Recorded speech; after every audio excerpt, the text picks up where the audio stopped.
This conference will now be recorded. Hi all. So welcome to performance testing with JMeter Code to master level, and today will be day 3, or you can say demo 3, right? So talking about uh, yeah. So in day 2 we discuss about the intro and version related thing related to JMeter, right? And Java installation, then JMeter installation and the launching on Windows, Mac, Linux, and there are two ways generally to launch JMeter, GUI and non-GUI mode, correct? So we have seen that. Now today here we'll enter into core concepts of performance testing.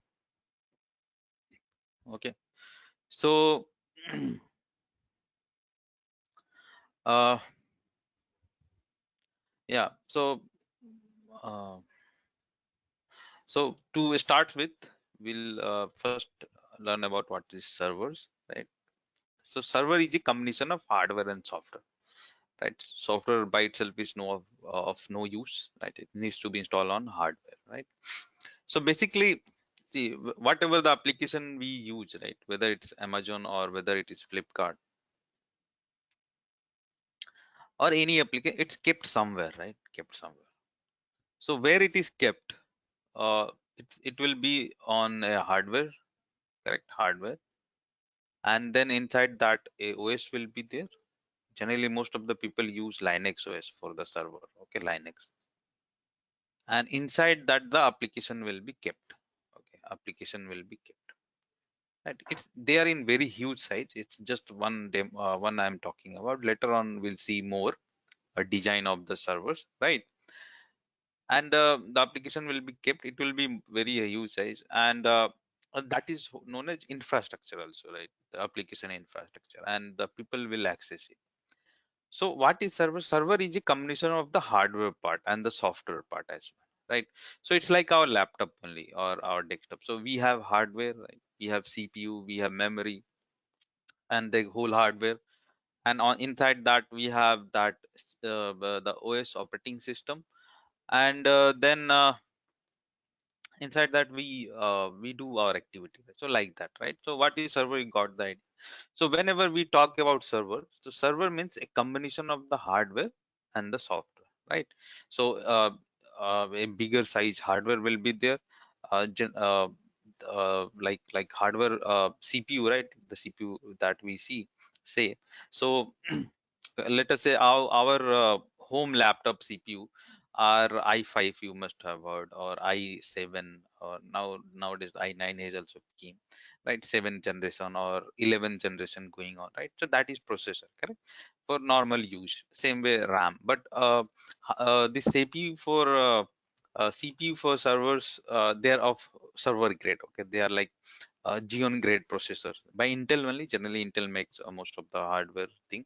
We have AMD company as well, right? But generally, most of hardware are made by Intel company, right? The processors. Okay, so they have only difference is they are of higher configuration, right? And everything RAM will be high, all these things. But it's like a laptop only, right? If you want to know more about, okay, and one more thing, wherever the setup is kept, right? Wherever the setup is kept, that is known as data centers. Correct, data center. Now coming to this data center, earlier, few years back, every company was having its own data center, right? But nowadays, all have are moving to cloud. Cloud is nothing. Okay, what is cloud? You must have heard of cloud like AWS cloud, right? And Oracle cloud, right? Oracle, then Google cloud, then Azure, Microsoft Azure. So what is cloud? Cloud is nothing. Those company are providing infrastructure, right? This kind of infrastructure. So you said what we have seen, the data center, right? Where my application related everything is kept. Let us say Flipkart. So many component of the Flipkart will be there, right? So many will be there. We do not have blueprint of its architecture, but see, like I assume that so many components of that application will be there, in terms of servers, right? Which is a combination of hardware. Somewhere it will be kept, right? So earlier, everyone, and that is known as data center, correct? Data center or infrastructure also. So earlier, generally every company used to have their own infrastructure. Nowadays, since cloud has come, so cloud is nothing like, it's not it's what is the cloud in exit, right? So this infrastructure which earlier the company has to have their own, now it has been moved to some place, right? Generally it's moved to USA, because USA is a very secured company, means state, or you can say country, right? People believe it is also there, right? And technology and security wise, everything is there. So those company provide these services, right? And they keep they maintain these data centers, right? Means they will just give, they will give you hardware, they will give you all the necessary software to keep your application, right? So instead of maintaining in-house, this was known as earlier in-house, right? Now it is kept on the cloud. So what is difference here? Difference is nothing. In cloud also you will have hardware. Okay, you will have software. Only thing, this worrying about this in-house infrastructure, that is gone, right? Let us say in India, if I have to keep data center, so in Bangalore generally many people keep, or in Mumbai they will keep, right? Because they see, people say this is the safest city in India, right? So but again, let us say that some terrorist attacks come, all is gone, right? Like that. So the security, major security region, and many things, right? Technology and one many enhancement. Plus if data center is going on backup, with anything, early, like many stuffs are there. So earlier it was a little bit difficult. Now by coming of cloud, many features has came, not only security, many things has came, right? So okay, so you got the idea uh, cloud, right? So it's cloud. There also you have server, but the server, the infrastructure they will give, right? What you have to do is you have to buy. You are buying their server, right? You buy their plan, hourly basis. You keep your application there, and people use it. Okay, so that is the difference between cloud and in-house. Right? In-depth difference is there, but that is high level. Next, we have types of servers. So web server, application, DB server. So about these three, we'll discuss later on. Some other servers are also there. I've kept here as a notes for reference. Right. Next is protocol. Okay. So protocol is a set of rules and guidelines for communicating data between two devices. Okay. Generally between client and server. Client means user. Remember. Okay. See in IT industry. Okay. In IT industry, client has two words. Two meaning. Client means two meaning. Okay, one meaning is, uh, one meaning of client is the project owner. Means suppose you go to any company and you work on the project, right? So the owner of the project will be known as client, right? And another meaning of client is user. Okay, user. Okay, so here the client means user, right? Now so for an example, let us say uh, we are accessing our any application through web browser, right? So the we are opening a browser and then accessing any application. So that communication that is made, that follows a rule, set of rules and guideline, and that is what known as protocol. So there are different kinds of both protocol, right? Many protocols are there. Maybe you have learned this in network and communication chapter in engineering as well, right? Even the Bluetooth, Wi-Fi, these all comes under protocol only, right? They are kind of a protocol. So uh, related to performance testing, generally these are the protocol that we focus on, like HTTPS, FTP, SMTP, SNP. Many more are there, right? Many more are there. So here our major focus will be on this, right? So that is the definition of protocol. Now coming to PTLC life cycle. Okay. So, in we have software development life cycle, then similarly we have software testing life cycle, then we have bug life cycle, like bug life cycle. Now, similarly, we have PTLC life cycle, okay, performance testing life cycle. Now, this PTLC life cycle is generally categorized in 6 to 7 phases. What is the first phase? First phase is NFR gathering, okay, non-functional gathering. Now, what is this non-functional gathering, right? So, non-functional gathering, uh, is, you can say, requirement gathering also. Let us say on any project that you are going to work, or let us say you are going to do testing, so some requirement needs to be gathered, right? So that is known as requirement gathering. Now this requirement gathering, when it comes to functional testing, right, so they call it as a BRD, business requirement document, or some other name is also there. Okay, BRD document. But since it is performance testing is kind of non-functional testing, right? It's a part of non-functional, so that's why they call it as a NFR, right? Non-functional gathering. So you will heard this NFR more often in performance testing, right? Now what, so that is what NFR gathering. Now in NFR gathering, what is there? A few lists, you can have a watch. This will be shared right later on. So application architecture, right? Then you can see here, uh, like what type of application it is, what is technology used, what is the database used, so many, right? It's a little bit detail I have kept, right? So how many number of user you want to run for, what is the response time you are expecting, what is the concurrency, okay, test data related issue, okay. So means all the related thing related to that, means all the information related to that project where we'll be working on will be gathered, right? That is what uh, requirement gathering. This is a sample I've kept, and there are many other uh, points we focus in requirement gathering. Generally, like senior people are involved, right? After 3 or 4 or 5 plus years of experience, people involved in this to talk with the client and to gather the requirement, right? So once that so related to number of user, concurrency, think time, throughput, right? Architecture related thing, application architecture, environment details, right? Test data related thing, okay. Stability, response time, right? SLS, service level agreement, right? The full form SLA, like these things will be there, right? So once that requirement is gathered, next step will be test strategy and test planning, right? So in test planning or test strategy, what is planned? That a budget setup, right? Like budget means budget, right? You know, like in how much we have to get this done, how much price, right? Who will be the resource working on that? What will be the tools that needs to be picked? Then protocol, right? Protocol just we see, right? So basically, so how the company the communication is happening between the application which will be testing, right? So it will be working on some protocol, right? So that protocol we have to identify. Then environment setup, right? Environment setup means environment means a kind of, you can assume like in layman's language, it's a house, right? Where a replica of the application will be given and we have to test there, right? So that is known as environment, correct? Environment. So these things will be done. So here, okay, so once that is done, then this phase 3 starts, the test design or test scripting. Okay, so we'll see this. So our course will be here in this phase 3, phase 4, and phase 5. Because why? Because only in these 3 phases a tool is used, a PT tool is used. Okay, remember, any performance testing tool is used, right?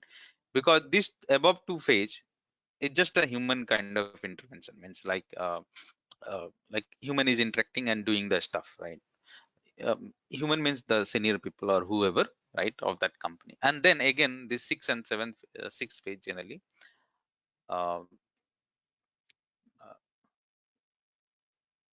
uh, wait, no, here this these 2 phase, test execution and rerunning, right? You can say, so rerunning comes under this only. So in only in these 2 phase, you can say a PT tool is, any PT tool, any performance testing tool is used, right? Once so we script, right? So what is scripting we discussed, then after that scripting we execute the test. Once the test is executed, we get the report, right? So that report analyze, result, we'll get the result analysis and preparing a format in terms of report, right? Then doing some benchmark, what is the definition of benchmark, we'll see later, and providing some recommendation. So again, this is a direct human, means a person, right? A employee, a performance testing or engineer will be doing that, right? So any tool is not used, it's just a it's like how I'm reading this or kind of thing, so I am involved, right? So any tool is not involved. So where basically in this performance test cycle, PT tool is involved in only phase 3 and phase 4, right? So again, this is human intervention. And then rerunning means executing the test again and again, so that is rerunning. So basically up to 6 phase only, this is an additional phase, right? Running the test again, right? Let us say there is a testing you have to do, and you did for 1000 users, right? And you see that response time of that test is more than 3 seconds, right? More than 3 seconds. So it will, so that you will see by analyzing, right? Analyzing the result and preparing the report, then providing recommendation when we provide by analyzing that result only. So then it will go to some senior level. They will, or the developer, they will work on that. They will try to minimize, they will see the things that why this is so high, right? Then they will try to fix that. Then again they will ask you, now we have fixed that, then again you try to run, right? So that will, again you have to test that. So that is rerunning, right? So so most of the our course content will be like will be in these two phases, because here only PT tool is used and we'll use JMeter, right? So let us understand about test design and test scripting. Okay, phase 3. So test design or test scripting phase, here what first thing is done, like identification and documentation of business or test scenarios. Okay, so we have to identify the business or test scenarios and then document them. So identification and documentation of business or test scenario, or we can say that business or users flow, or user journey, okay, or user story, right? So it's all same name. What is meant by business or test scenario will understand, do not worry. So you can call business scenario, many people call it test scenario. You can call it a business flow or users flow or user journey or user story, right? This all have same meaning, correct? So identification of this business scenario and their transactions, right, along with critical scenarios and feasible and non-feasible scenarios, right? This transaction is also known as user action or test steps or test cases, right?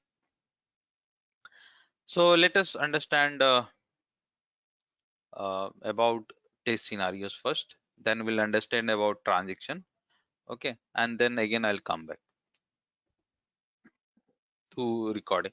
So I'll just give you overview. So once that is done, identified, then we do recording. Okay, so yeah, first let us understand about that. See, this is about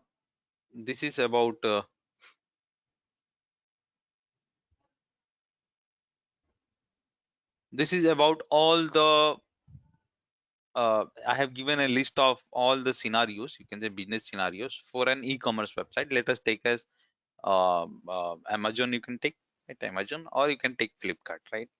So see, business scenario means the user flow or the user story or user journey in layman's language. So what are the different types of user story or user journey is there on an Amazon? So it will be like let us say that a person coming to buy a product, right? So he will do what? So that this buying a product will be termed as a business scenario, right? We'll give a name as business scenario or business flow or a user journey, right? Or a user story, correct? Or a user flow, right? So and so a person who wants to buy a product, so what he will do, he will open the Flipkart or Amazon, then he will search a product, then he will add it to cart, then he will log in, then he will check out, then make the payment, right? All these things will based up, it's not all in detail, just an idea I'm giving, right? So this step is involved, right? So that overall story that he is doing, right, that overall this thing that he is doing to buy a product, so this will be commonly called as a scenario, right? A scenario, a business scenario or test scenario, right? Test scenario, we call it as user flow as well, or user story as well, or user journey as well. Same meaning, right? So that user has this journey, correct? Same way, and this step that he is doing, that step is known as transactions, okay? Transaction for scenario, right? This transaction is also known as uh, user action or test cases, you can say. Generally you can say it user action, right, in layman's language. Like that, what are other scenario that can be there on e-commerce website? Like let us say a user who has purchased some product, he want to cancel it. So cancellation scenario, right? And these will be the steps in that steps or the actions that he has to do to cancel a product, right? So whatever this action he has to do to cancel the product will be its transaction, right? Transaction for this scenario. Same way, you are doing a registration scenario, correct? Suppose you want to be a buyer on any website. So first you have to create an account, right? You have to register, right? So registration scenario, right? Name will be registration scenario, and these will be the steps involved in that. So these steps are also known as user action, because these are the action that he will be performing, right? We will be performing, a user will be performing on any action, so on any application, right? So whatever user action that we will be performing on any application, that are known as transaction.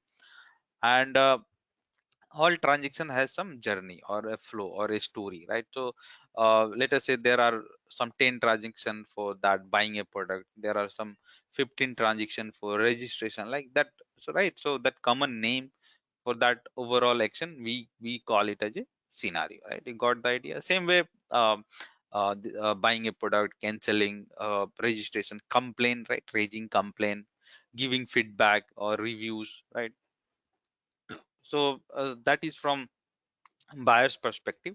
Same way, from seller's perspective also, like uh, see, Amazon and Flipkart are not the seller, right? They're platform, there are many sellers.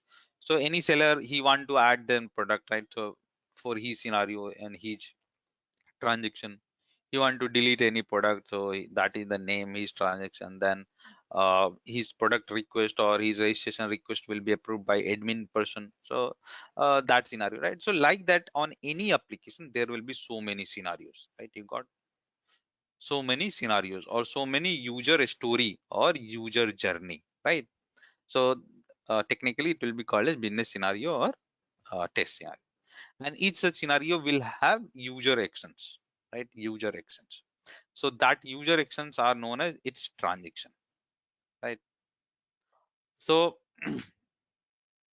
right, so you got, so that is what uh, a transaction is, and uh, a scenario is. So we have to do identification and document. So whenever you are going to test an application, you will get the application, so you have to identify what are the scenarios on that which I have to work, and what are the transaction involved in that, right? So after identifying, you have to document them as well, right? With critical scenarios and feasible and non-feasible scenarios as well. Critical means some important scenario will be there, very important scenario, so those are termed as critical. Okay, so let us say for an example of like Flipkart or Amazon, this one will be considered critical because this is the main scenario, right?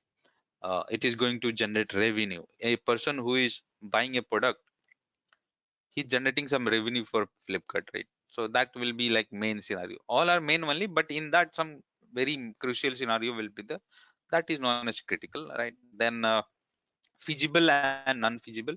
Feasible means which we can do, which we can test using any tool. Non-feasible means which is not doable, which we cannot test, right? So that also you have to identify and document.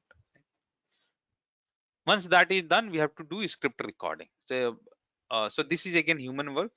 Here the, from here the tool will start. It's a part of phase 3 only. So script recording, it's basically uh, recording or capturing the request and response for each transaction or user action, right? For a particular business scenario on any application, or you can say on that application, right? So we have to record or capture the request and response for each transaction, right? Each transaction, there will be many transactions we have just seen. So for each transaction, right, for a particular business scenario on an application, right? So so record, what is recording and capturing, we'll see later on. First, let us understand this request and response, right? Then I'll come and I'll explain this all again. No need to worry. Let us jump few slides. So to understand that, first let us understand about HTTP protocol. Okay.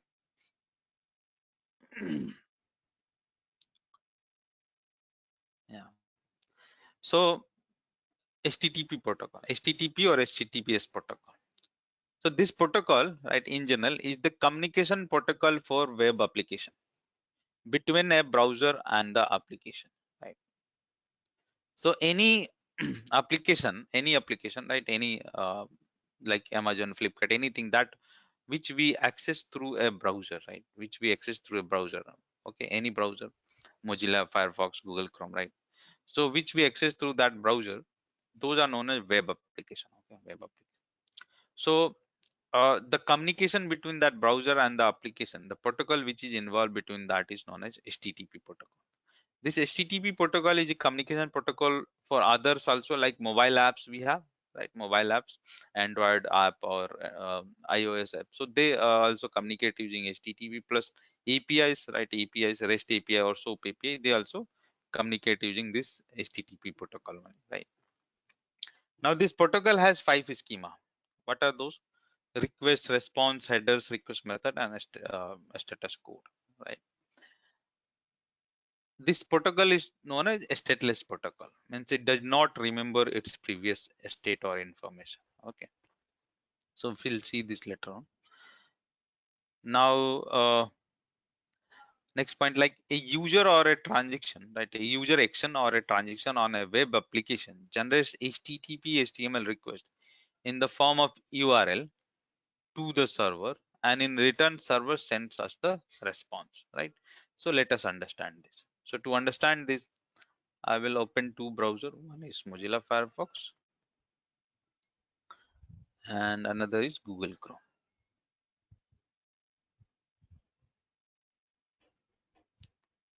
So this is Google Chrome on this side and this is Mozilla Firefox, right? These are two famous browsers.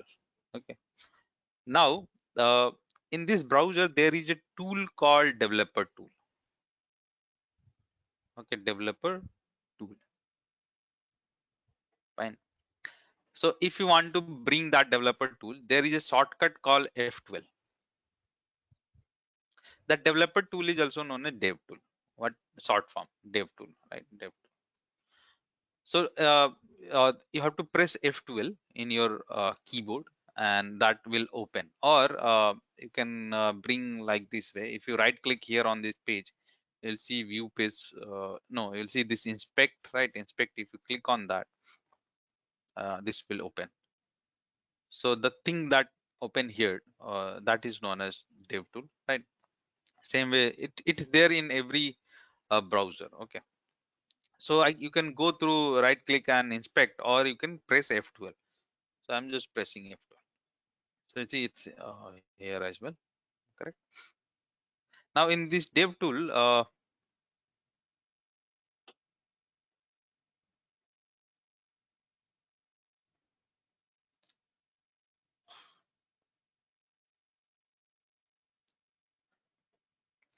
few tabs will be there, right? You see, it's there in every browser. It's not like that it should be only in this every browser. So few tabs will be there. You see, in this is Google Chrome, right? And this is Mozilla Firefox. So here you see this element tab. In Mozilla Firefox, they call it as inspected tab. Then here console is there. Console is here also same. Then here debugger, here they call it as a source. Then we have a network tab and here network tab. Then this style editor is not present here, not an issue. Here next one is performance. So you see here also performance, and few more tabs are there, right? If you see memory, application security. So here also memory, right? Some application. So you see most of tab will be common, right? Most of the tab you see will be common in all the browsers. Few will be like here and there, means it may be not present in all, but the most important tab is there. You see like inspector, console, network, performance, memory. It will be present in all the browser, right? 5 to 6 famous tab. Now here in this tab, you see this elements tab. Okay, we can drag. Whenever you will try to open first time, it will come in downside. Okay, it will come downside. I have moved it to left and right hand side, right? You can also move there. There will be some setting over here you have to check, and you can move it to left hand side or I'll see here. Yeah, you see these three dots. You have to find this three dot, and you see dock side. So generally it will be like this way. It will be downside, right? Whenever you first time open it, and it looks better on right hand side. So I keep it on right hand side. Okay. Now this elements tab, or in Firefox it's known as inspected tab. This tab is very widely used by automation people. By whom? Automation people. Okay, automation testers. Why? Because they have to find XPath. They have to find elements. Okay. So this inspected tab, right, or here elements tab, same thing. So it is used by them, all right, very widely, right? Okay, because they have to write XPaths for elements, right? And the whole automation is based on the XPath only. Okay. For our, right, the performance tester, this tab is very famous, the network tab. You see, we have to work in this tab here. Okay, network tab. We will be using other tabs also, not in like console or elements. We go to elements tab as well, but for us, this is the main tab. Okay, network tab, right? Now in this network tab, you'll get the idea of the traffics. Traffics means whatever you do on an application, it sends some request. It sends something to the server. So that's whatever it's sending, that is known as request. Okay, request. And in return, the server will send response, right, to that thing for that action. So that will be known as response, right? So request and response. But that is, and this communication that follows HTTP protocol, right? Apart from this request and response, there are more things. Headers, request, and a status code will be there. So we'll talk about this. So before talking, focus on this. Any user action or a transaction on a web application generates HTTP HTML request in the form of URL to the server, and in return, server sends us the response, right? So any transaction, okay, any user action. So for an example, let me open Flipkart. So suppose for product booking, right? Product booking. Let us say, uh, suppose I want to buy something. So I'll launch, then I'll search something, or I'll click on mobile. I'll choose some brand, right? Anything. I'll choose the model. So you see these small things that I'm doing, that is known as a user action, right? A user action. Generally, the user action is like click only. At the end of day, if you see, it is click. Okay, whether you are doing clicking on here, so that is a user action, right? So, or you can say it's a click only. Or let us say you click on, you fill the details, and then you click on submit button. So that is also a click, right? So at the end of day, everything you do on a website, that is kind of click only. Okay, it's click, right? Or we say that as a user action. So you see, like, so many, I open the website, then I click on mobile, then I click on mi mobile, then I got so many models here. From here I'll choose any one, then I'll click on that. Okay, then I'll read about this. If I like, I'll click on buy now, right? Then I'll click on buy now. It's asking some detail. Okay, so obviously, like, I have to choose pin code. Yeah, it moved to here, then I have to sign up, then I have to choose delivery address, then order summary, then payment, and then in last logout, right, after booking logout. So you see this small action that we are doing, that is what user action, right? The whole scenario is what? It's the product booking scenario, business scenario, or test scenario. Name is business scenario, test scenario. But the small user action that we did, right, basically in form of click only, that is what? Transactions. Technically that will be known as transactions, correct? Transactions. Now any website, this happens, right? So a user action or a transaction on a web application generates a HTTP HTML request in the form of URL to the server, and in return server sends us the response. So anything you do, any user action you do, so let me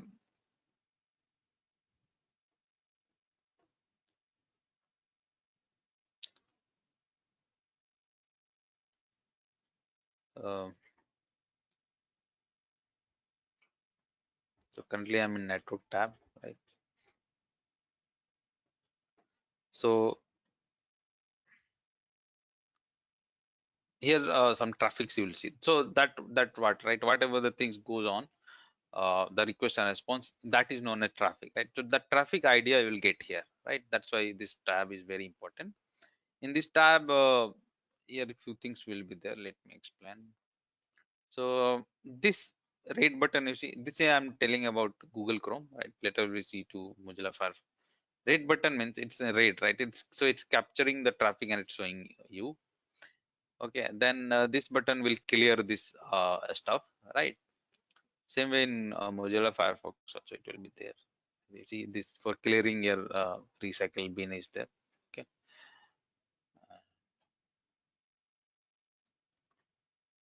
and for not recording you have to check here, right? So that part is not important. The clearing is important, right? So here traffics will come. Okay, so I will do what? I will clear whatever here, and then I'll click on Flipkart as a fresh.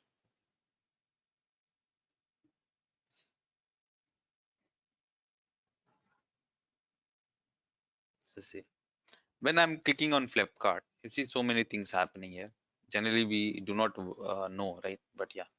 So what I did, I opened the URL called flipkart.com, right, in address part. So this flipkart.com goes as a request. Okay, that request is generally in the form of HTTP HTML request.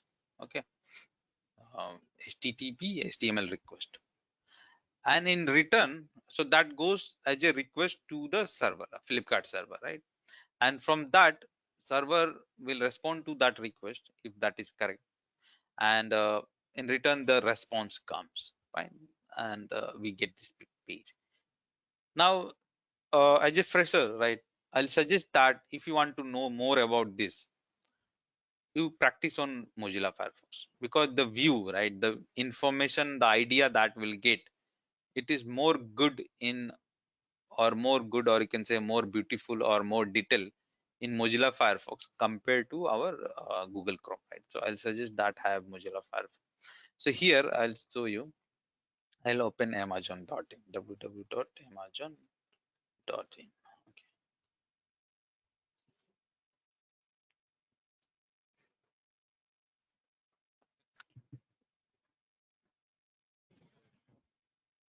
So you can see here my Amazon, when I send this Amazon.in, um, here few things will be irrelevant, right? So we do not have to focus on that. We have to focus on my application related URL, right? So this is application.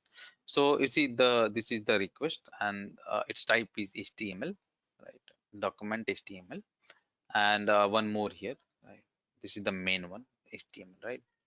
If you wish, you can click on that also. So if you click, you'll get more idea.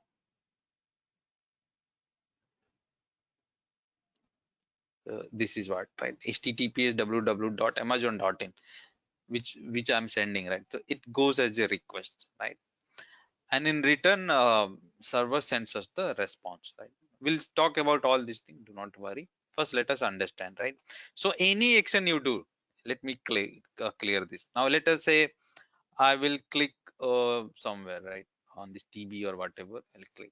Okay, so I'll clear what some stuff here, and then I'll clear. Okay, something is coming. Some since these are live applications, some requests are always being made to the server through the browser. We have to ignore them.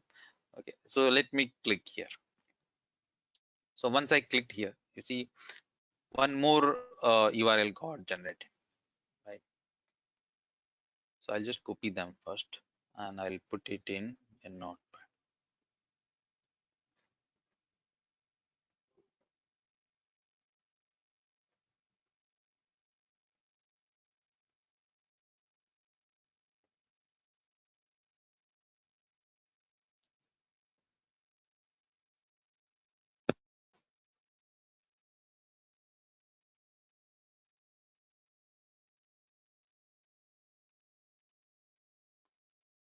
Okay, so first when I open launch, means I open the Amazon, this was the request, right? It went and response came. Now what I did, I clicked on some image, right? Something or TV related.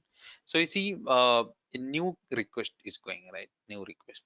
So that is what any user action or transaction on a web application generates a HTTP HTML request in the form of URL to the server. Okay. And in response, in return, the server sends us the response. So that went, and in return I'm getting this response, right, through the server. So if you want to see this, just scroll up. If you want to see this request over here, just try to find where is that request, that node equal to this. Yeah, here. Many things you have to ignore, this thing do not focus. Fine, try to find this, right? See, so request type is HTML, right? Initiated, they call it as a document. And if you click on this, you'll get whole detail. So you see, this all details are there. We do not have to focus more on that, right? We have to understand the concept. So you see, when I clicked, one more URL got generated, right? And it went as a request, and in return I am getting the response, right? Response. Now this response for anything always comes in code format, right? So I'll come to that one more time. I'll before we see there or we go there, let us explore something more. So let us say, uh, I want to buy or this, right? So obviously I'll click on that, right? So let me click on that.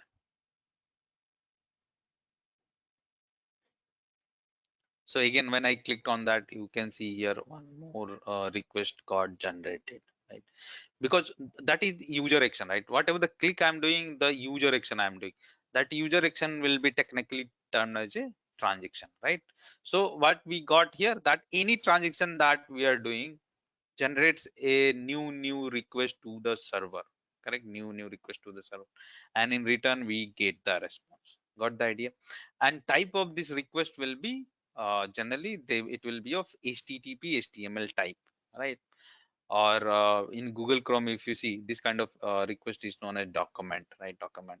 Or in Mozilla Firefox, you will get a detailed idea. So let us say again, new request got generated, right? So if I go and check it here, just scroll up, just try to find this URL somewhere here. Which one? I think this one. Yeah, this one. Okay. So you see document and HTML, right? Type is HTML, then document, right? So that is the request. Okay. So you got the idea, like whatever click or whatever user action click, or you can say user action, or you can technically that is known as transaction. Whatever we do, it generates a new URL to the application, to the server, and in return we get the response. Now in this is divided into few parts. Okay, this part that you see is known as protocol. Okay, obviously we are using HTTPS protocol, right? That is what HTTP protocol. Then this part that you see, which is common here, that is known as domain. Okay, or it is also known as, so IP name, IP address. IP name, you can say IP name or address, name or address, right? Or we also call it as a server name, or you can call it as application URL, right? URL also you can call main URL, application main URL, right? So domain name or IP name or address or server name, right? Or URL, right? Many name it has. Okay, you see the main part. And after this, so it is not changing, right? You see, it's not changing with every user action, that is constant. Now after that, whatever the change things is changing, that you see, that is known as sub URL, sub part. We call it as a path or sub URL, you can say, right? Sub URL, right? So you see, when I clicked on that logo, this was something else. Then when I clicked on one monitor, then this is something else, like that. You got the idea. Any action you do on any website, you will always observe that a request is being made, and that request is of type called HTTP HTML, right? HTML. And how you configure out that using If12 dev tool in network tab, right? You can check on this. Now the response, okay, the response which comes.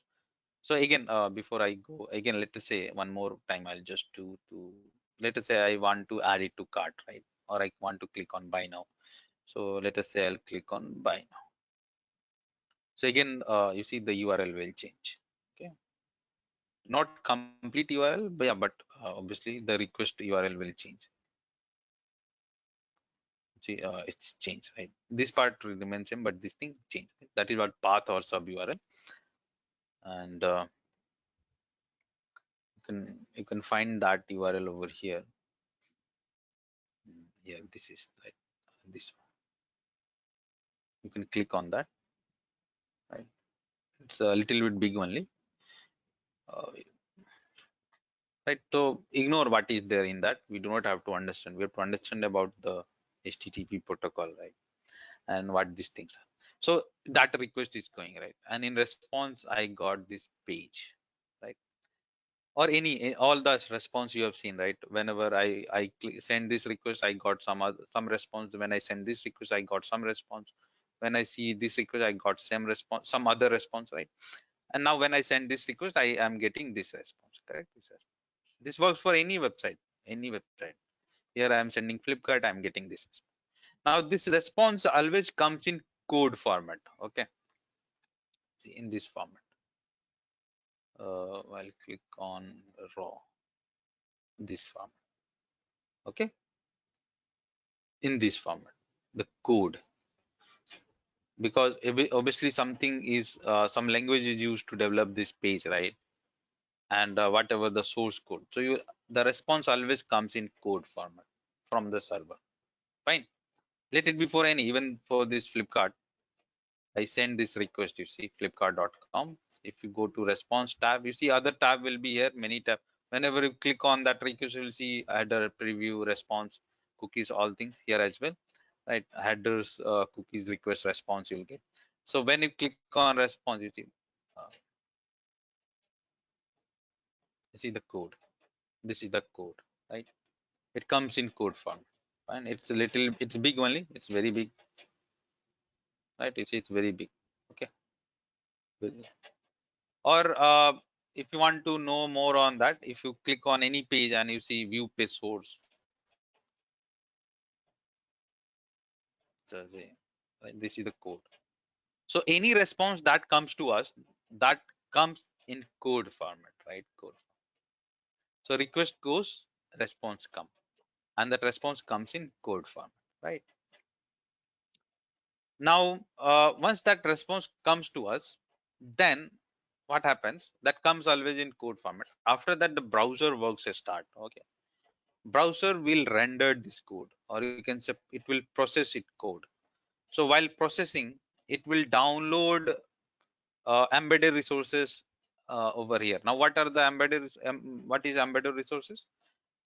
Embedded resources are, just a second, let me close this. You see these other thing like CSS file, PNG file, JavaScript file, a font, again PNG, image, right? Image. Right here less are there, but if I go back, there were more. So here images will be there, more images are there. So you see so many images here, right? uh, so I'll come to that. GIF image, JS file means JavaScript, right? Just remember, this is font, OFF2 font, CSS, cascading style sheet, CSS, JavaScript files, then image, right? JPG, image, GIF, image, JPG, all are image only, right? So on, because the main response was in code format, right? You see, if I click here, yeah, see the main response was in code format. Now when this response comes to the browser is rendering this, right? It's you can think like that. Suppose you write a source, you write a program, so you compile that program and then it gets executed, right? So since like that only, this code comes to the browser and browser is compiling or it's rendering, right? Now in this process of rendering, first it's download all the resources. These are called resources: image, fonts, logo, JavaScript file, cascading CSS files, right? All these it downloads, and then after downloading, it will process and then it will make the website beautiful. That is why we see this beautiful, right? Okay. And why these things are called embedded resources? Okay, because they are embedded on the main page. So the request which is going and the response which I'm getting, the response is known as main request or main response. Now in this, this all will be, this all images or CSS file or PNG file that you see, their information will be embedded. Just to show you, you will check a few, right? So what I'll do, I'll just close this. I will open the right click here and I'll go to view page source, right? This is the code. Right now we'll focus on any image. With, yeah, so let us say uh, let us find some image. Okay. This image, I'll hover my mouse or I'll just click here. Okay, it's this is one image. I'll find some good image. Let us find some good image.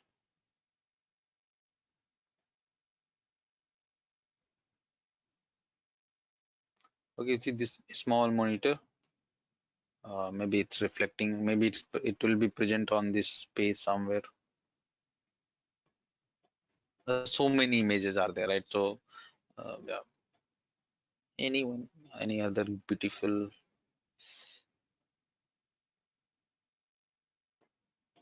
Okay, you see this image, right? Let us find that image. So this a mobile and then a screen is there, right? So it will be there on this website somewhere on this page from top to down. If you scroll somewhere, it will be there. Okay.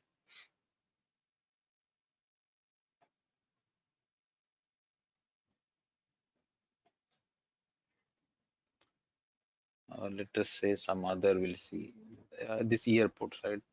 So we have to find, right? This page is big. Okay.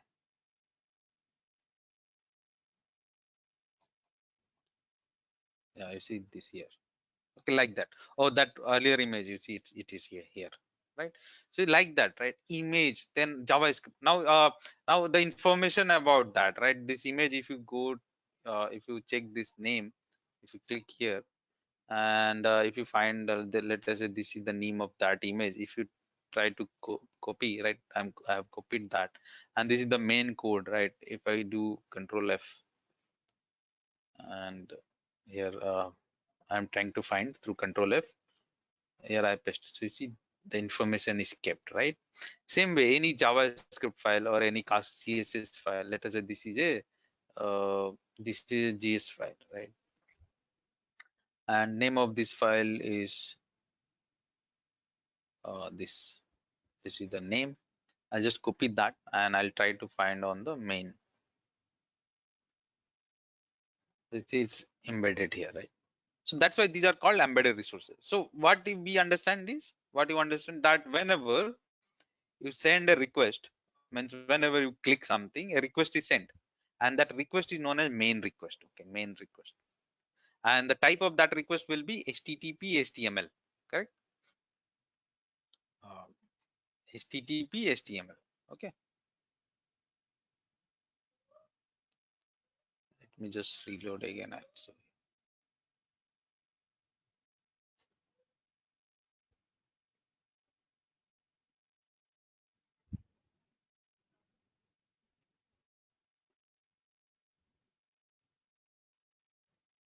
wait, just a second.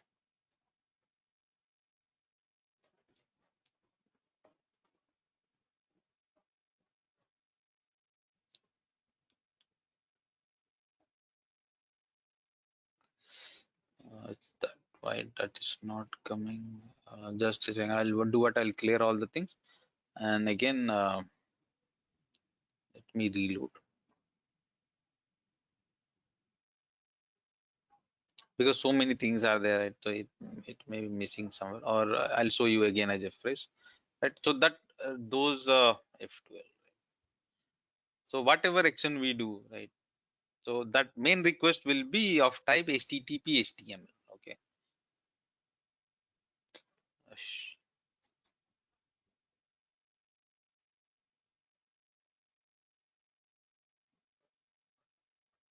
Uh, if you want to find in better web, see here some other tabs will be there. Okay. So if you click on all, so everything will be shown to you. It will be little bit confusing. If you want to just see about the HTML request, so if you click on that tab, you can find here, right? Same way, let me click somewhere one more time. I'll click on this laptop. So see this request HTML, uh, right? Document HTML request. So that is the main request. Apart from that, few other requests will be there, right? So that I'll come to that. Like here, two types of three HTML requests are there. We'll see that. Um, okay, but what the understanding is, okay. Let me click on all. So you see, yeah. So you got the idea that whenever we do some activity, a request will be sent, and that request will be of HTTP HTML, and in response, code will come, right? That code will be rendered by the browser. The code, right? Code for obviously the response, right? Response is in code format. It will come, and that it will be, or many people say it's a text format or plain format. Okay, plain also code form, and that then it will be rendered by the browser. While rendering, browser will download all the embedded resources that is available in the response, right, of that, right? So we see that all the information about this was there in the main code, right? Main code. So they were downloaded, all the CSS file, image file, everything, and this whole thing was processed, rendered, and then this website becomes beautiful, right? Beautiful. Now in the right, so so this is all clear, right? So likewise, if you do many transaction, we can have many such HTTP HTML request on the application, right, or the server. So collectively there are many such URL on the application for as many number of users, right? Action, right? So how many action you are doing, you will have that many URL, main URL, and the response will come in code format, and that will be rendered. And when the things are getting rendered, that's why we see so many activity, other thing. But if you just want to focus on HTML, so click on this tab, and only the HTML related thing will be shown to you, because uh, this thing generally we not focus in performance testing. Okay, so I'll come to that. There are two types of testing: one is client side, one is server side, right? So we'll see that time. First, let us understand these things. Okay, so right, so that is the thing. Okay, so anytime we do any activity, a request will be gone, will be going. That request will be of HTML type, and then response will be coming. The response will be in code format, right? And then it will be rendered. While rendering, there will be embedded resources on that. Those embedded resources will be in form of CSS file, JavaScript file, or JPEG, PNG, SVG, XD fonts, OFF, favicon icon, and they will be downloaded, and then whole thing will be rendered, and then website will look beautiful, right? And why they are called embedded resources, I've explained, right? Because they are their information, right? Their information is embedded on the main HTML page, right? The main response which is coming in the code, their information is there, it's embedded, right? That's why these are known as embedded resources. Okay, so this is what the request and response concept. Now before we see other thing, let me explain about what CSS JavaScript file does. So a CSS file, you see so many CSS files were there. This CSS file full form is cascading style sheet.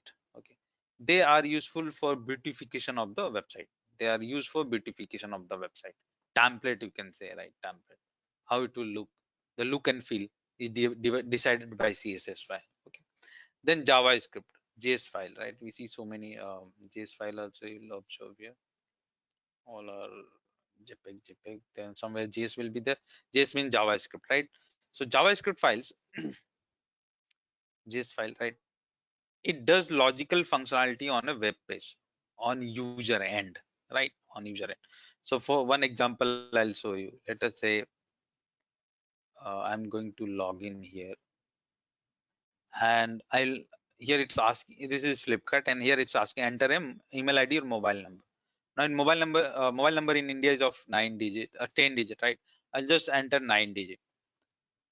So 2 4 5 6 7 8 9, right? And then I'll click on login.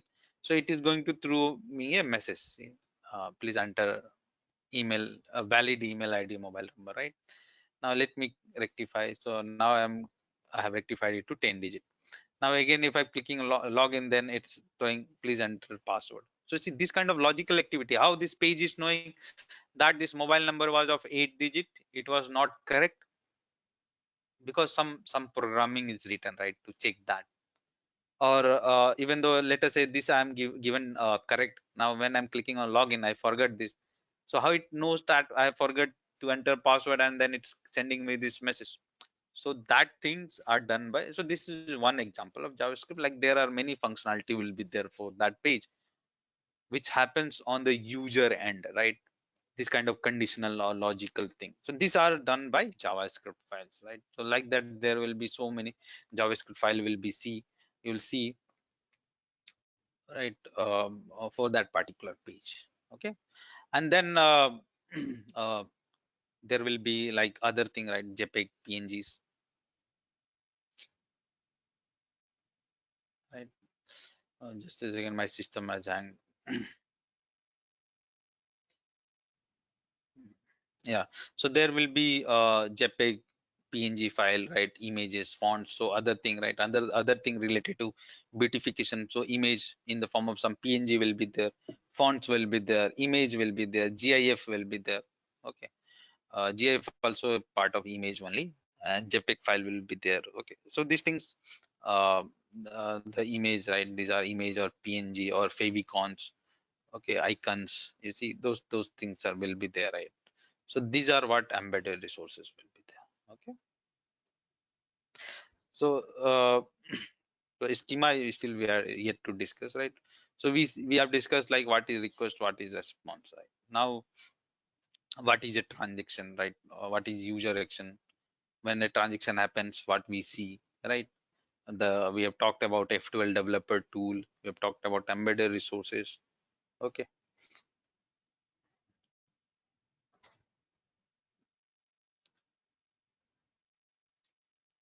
Okay.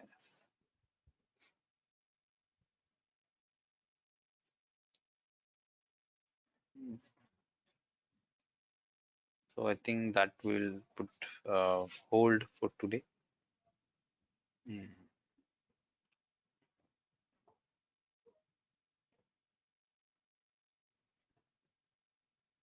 Yeah, so for today, up to here. Tomorrow, up to develop embedded resources. Right? Tomorrow, we'll talk all this.